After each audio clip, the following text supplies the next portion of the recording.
प्रश्न, अनवीकरणीय या गैर नवीकरणीय संसाधन क्या है? उत्तर, पृथ्वी संसाधनों में प्रचुर मात्रा में है। कुछ असीमित है जबकि अन्य प्रकृति में सीमित है। अक्षय संसाधन असीमित है और इन्हें फिर से भरा जा सकता है। गैर नवीकरणीय संसाधन सीमित है और इनका आने वाली पीढ़ियों के लिए दीर्घकालिक उपयोग सुनिश्चित करने के लिए सावधानीपूर्वक उपभोग किया जाना चाहिए। एक गैर नवीकरणीय संसाधन क्या है? गैर नवीकरणीय संसाधन मानव द्वारा ऊर्जा के स्रोत के रूप में पाए जाने वाले संसाधन है और ऐसे संसाधनों की भरपाई नहीं की जा सकती है। इस प्रकार ऐसे संसाधनों को बर्बाद नहीं किया जाना चाहिए। प्रकृति सुंदरता और उदारता का प्रतीक है, लेकिन मनुष्य प्रकृति की प्रचुरता से पोषित बच्चा। जैसे जैसे वह बड़ा होता है, वह सद्गुणों को उजागर और ऊंचा करता है, भूल जाता है कि मनुष्य को संसाधनों का जिम्मेदारी से उपयोग करना चाहिए। विभिन्न प्रकार के गैर नवीकरणीय संसाधन। गैर नवीकरणीय संसाधन जैसे जीवाश्म ईंधन मृत पौधों और जानवरों के लंबे समय तक सड़ने के कारण बनते हैं। जीवाश्म ईंधन, ये लंबे समय तक मृत पौधों और जानवरों के अपघटन के कारण बनते हैं। वे हाइड्रोकार्बन युक्त सामग्री है जिन्हें ईंधन के रूप में निकाला और जलाया जाता है। एंड्रियास लिबावियस ने 1597 में इस सिद्धांत को पेश किया कि जलीय पौधे और जानवर मरने के बाद बड़ी मात्रा में 1 लाख वर्षों तक अवसादित रहते हैं, जिसके परिणामस्वरूप प्राकृतिक गैस और पेट्रोलियम का निर्माण होता है। इस प्रक्रिया को अवायवीय अपघटन कहा जाता है। उपयोग किए जाने वाले सबसे महत्वपूर्ण जीवाश्म ईंधन कोयला, कच्चा तेल और प्राकृतिक गैस है। कोयला एक तलछटी चट्टान है जिसे मानव ने व्यावहारिक रूप से पहली बार चीन में इस्तेमाल किया। कोयला ज्यादातर कार्बन और कई अन्य तत्वों जैसे हाइड्रोजन, सल्फर, ऑक्सीजन और नाइट्रोजन से बना होता है। कोयले का मुख्य रूप से ईंधन के रूप में उपयोग किया जाता है, जिसके परिणामस्वरूप दुनिया भर में औद्योगिक क्रांति हुई। यह एक गैर नवीकरणीय संसाधन का सबसे अधिक उपयोग किया जाने वाला रूप है। कच्चा तेल, पेट्रोलियम कच्चा तेल या सिर्फ तेल, लंबे समय तक गर्मी और दबाव के तहत ज़ोप्लांकटन और शैवाल के 10 लाख वर्षों के क्षय से बनने वाला एक स्वाभाविक रूप से होने वाला पीला काला तरल है।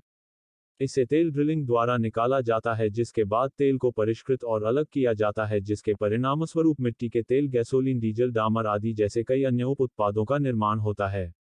पेट्रोलियम ने 20वीं शताब्दी में आर्थिक विकास का नेतृत्व किया। फिर भी मनुष्यों को इस गैर नवीकरणीय संसाधन का उपयोग करने में विचार करना होगा, क्योंकि यदि खपत अपनी वर्तमान मात्रा में बनी रहती है तो पेट्रोलियम को पूरी तरह समाप्त करने में लगभग 48 साल लगेंगे। प्राकृतिक गैस, मीथेन और अन्य हाइड्रोकार्बन के अणुओं के भीतर सड़े हुए जीवों में संग्रहित ऊर्जा का उपयोग करके प्राकृतिक गैसों का निर्माण होता है। पेट्रोलियम के साथ प्राकृतिक गैस भी बन सकती है। हालांकि यह पर्यावरण की एक बड़ी कमी की ओर ले जाता है और ग्लोबल वार्मिंग का कारण बनता है। परमाणु ऊर्जा एक परमाणु के कोर या केंद्र में संग्रहित ऊर्जा है।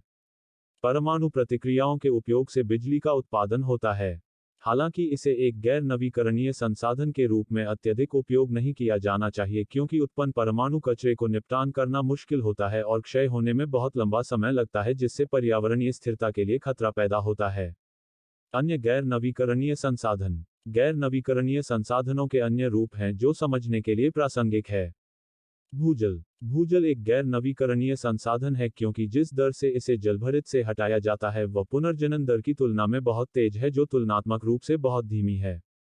इसलिए मनुष्य को पानी की बर्बादी नहीं करनी चाहिए और इस पर गंभीरता से विचार करना चाहिए, क्योंकि पृथ्वी का अधिकांश हिस्सा सिर्फ पानी होने पर भी उपयोग के लिए पानी उपलब्ध नहीं होगा। प्लास्टिक का निर्माण अन्य गैर नवीकरणीय संसाधनों जैसे प्राकृतिक गैस, पेट्रोलियम, कोयला और अन्य के पॉलीकंडेंसेशन या पॉलीमराइजेशन के कारण होता है। ये हल्के होते हैं और मानव औद्योगिक प्रणालियों के माध्यम से बनाए जा सकते हैं।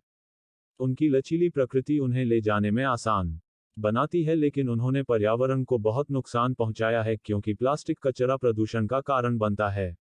इसलिए पर्यावरण को नुकसान से बचाने के लिए प्लास्टिक का इस्तेमाल नहीं करना चाहिए या सिंथेटिक प्लास्टिक का इस्तेमाल करना चाहिए। भू खनिज, ये विरले ही पाए जाने वाले खनिज हैं और इसलिए प्रकृति में सीमित हैं और इन्हें फिर से नहीं उगाया जा सकता है। इसलिए खनिज निकालते समय सावधानी बरतनी चाहिए। गैर नवीकरणीय संसाधनों के विकल्प। गैर नवीकरणीय संसाधनों को संरक्षित करने के लिए विभिन्न नवीकरणीय संसाधन प्रकाश में आए हैं और कई लोगों का ध्यान आकर्षित किया है। सौर ऊर्जा विभिन्न स्थानों पर बिजली उत्पन्न करने के लिए उपयोग किए जाने वाले ऊर्जा विकल्प का सबसे प्रचुर और व्यापक रूप से विकसित रूप है। बिजली उत्पन्न करने के लिए पानी के प्राकृतिक प्रवाह से उत्पन्न ऊर्जा अक्षय ऊर्जा का सबसे पुराना रूप है।